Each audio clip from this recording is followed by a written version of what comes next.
కొత్త దయ్యం, పాత దయ్యం. ఒక ఊళ్ళో ఒక రైతు ఉండేవాడు. పొలం పనులకు బండి లాగడానికి అతని వద్ద 2 ఎద్దులు ఉండేవి. వాటిలో ఒకటి చనిపోయింది. దానికి బదులుగా మరొక ఎద్దును కొనుక్కురావడానికి రైతు తన కొడుకును వెంటబెట్టుకుని ప్రయాణమయ్యాడు. దారిలో తినడానికి రైతు భార్య వాళ్ళ కోసం 3 సజ్జ రొట్టెలు కాల్చి మూటగట్టి ఇచ్చింది. తండ్రి కొడుకులు సంతకు వెళ్ళి వెతకగా ఒక ఎద్దు దొరికింది. బేరం కుదుర్చుకుని ఆ ఎద్దును కొని తిరిగి వస్తూ దారిలో ఒక దిగుడు బావి కనబడితే అక్కడ రొట్టెలు తినడానికి తండ్రి కొడుకులు మెట్లు దిగి కాళ్ళు చేతులు కడుక్కున్నారు. రైతు కొడుకు మూట విప్పి 3 రొట్టెలుండడం చూసి, నాన్న, నాకు ఆకలిగా లేదు, నీకు 2 నాకు 1 అన్నాడు. ఆ దిగుడు బావిలో 3 దయ్యాలు కాపురం ఉంటున్నాయి. రైతు కొడుకు అన్న మాటలు విని అవి హడలిపోయి పైకి వచ్చి, బాబు, మమ్మల్ని తినకండి, మీరు ఏం పని చెప్తే అది చేస్తాం అన్నాయి తండ్రి కొడుకులతో.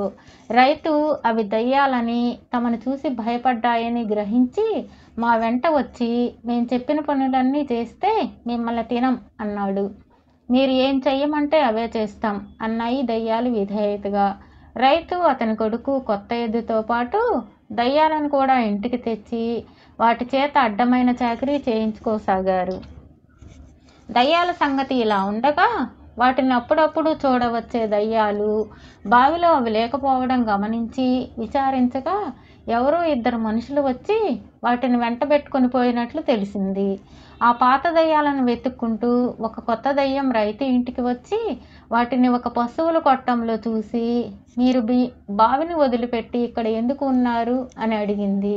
మా కష్టాలు ఏమని చెప్పం, 2 మనుషులు మేము ఉండే బావిలో దిగి మమ్మల్ని తింటామని భయపెట్టి మా చేత చాకరీ చేయించుకుంటున్నారు అని పాత దయ్యాలు లబలబలాడాయి.